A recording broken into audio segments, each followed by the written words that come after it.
বাচ্চারা একটু বাইরে বেরোতে পারলে কতই না আনন্দ পায়, সেটি আমার মেয়েকে না দেখলে বুঝতেই পারবেন না। এই যে বসে বসে নোংরার মধ্যে খেলা শুরু করে দিয়েছে, তারপর একটা বাচ্চাকে পেয়ে গেছে, তাকে দাদা দাদা বলতে অজ্ঞান।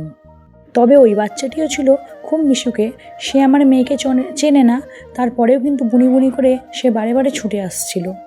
আমি আর সৃজা সন্ধ্যার সময় বাড়িতেই বসেছিলাম, তো সৃজার পাপা হঠাৎ করে বলল, চলো আমরা দুজনা তো রোজই ঘুরতে বেরোই, আজকে একটু মেয়েটাকে নিয়ে ঘুরতে বেরোই।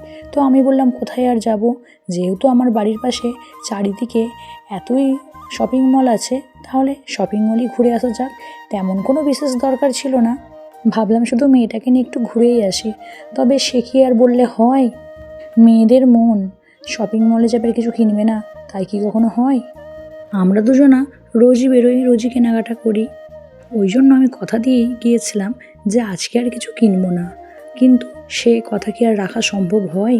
তবে একটা কথা কি জানেন তো, কার কি হয় জানি না, তবে আমার কাছে টাকা থাকলে টাকাটা কিভাবে খরচা করব সেটির রাস্তা খুঁজে পাই না, যার জন্য আমি রোজ একবার করে শপিং মলে ঘুরে আসি, ওখান থেকেই কিছু নেব না করে কিছু না কিছু কিনতে থাকি। ঠিক সেদিনের ক্ষেত্রেও ওই একই হয়েছিল, কিছু নেব না বলে তো গিয়েছিলাম, ভেবেই নিয়েছিলাম কিছু নেব না, এটা নিজেকেই বুঝিয়ে গিয়েছিলাম। তবে হাতে যে টাকাটা আছে সেটা খরচা না করলে হয়, তাই কী নেব এই যে খুঁজে বেড়াচ্ছি কী নেব, কিছুই নেওয়ার নেই। তবে ভাবছি যদি একটা কিছু নেওয়া যায়, এই ভেবে দেখছি। আর একটা সত্যি কথা কি জানেন তো, কিছু না কিনলে না নিজেকে খুব অসহায় মনে হয়, একদম কিচ্ছু ভালো লাগে না, মনে হয় যেন আমার নিজের শরীর খারাপ হয়ে গেছে চিন্তায়। তার জন্য নিজেকে ফ্রি করার জন্য, মনটা ফ্রি করার জন্য কিছু একটু নিই। আর এই যে অনেক কিছুই কেনাকাটি হয়েছে, সেটির ভিডিও আমি আপনাদের পরে দেব। তার জন্য আমার মেয়ে বেশ আনন্দ করছে, আনন্দ করে আমাকে অনেক আদর করলো, মেয়ের সব পছন্দের জিনিসগুলো কিনে কাটে দিয়েছি বলে। তবে আগে কিন্তু আমি এত ঘুরতে ভালোবাসতাম না, চুঁচুড়ায় আসার পর থেকে রোজ সন্ধ্যায় বেরিয়ে এমন অভ্যাস হয়ে গেছে, রাত্রে না বেরোলে যেন রাত্রের ঘুমটা একদম ভালোভাবে হয় না।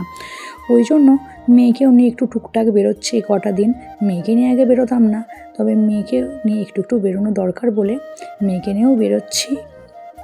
আর ওকে না নিয়ে বেরোলে সন্ধ্যার পরে ও একদম ছাড়তে চায় না, প্রচণ্ড কান্নাকাটি করে। তারপরে ওখানে কেনাকাটার পরে আমরা বাড়ির উদ্দেশ্যে রওনা দিলাম। এই যে আস্তে আস্তে বাড়ির দিকে চলেই এসেছি, এই ঘড়ির মোড়ের কাছাকাছি চলে এসেছি। এখান থেকে আর কিছুক্ষণের মধ্যেই আমার বাড়ি, তো এখান থেকেই আস্তে আস্তে বাড়ির দিকে চলে গেলাম। আর মেয়ে তো একদম নিচে বসবে না, আমার কোলের মধ্যে বসে থাকবে, কোলের মধ্যে বসে অন্যের বাইক দেখতে তাদেরকে বাই বাই করতে যাচ্ছে আর কোলের মধ্যে বসে আছে।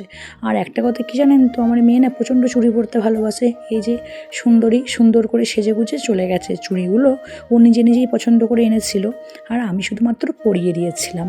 ও প্রচণ্ড সাজতে ভালোবাসে, আর এই কটা দিন আমাদের সঙ্গে ঘুরতে বেরিয়ে ওরও সন্ধ্যায় ঘোরার অভ্যাস হয়ে গেছে। সকলে ভালো থাকবেন, বাই।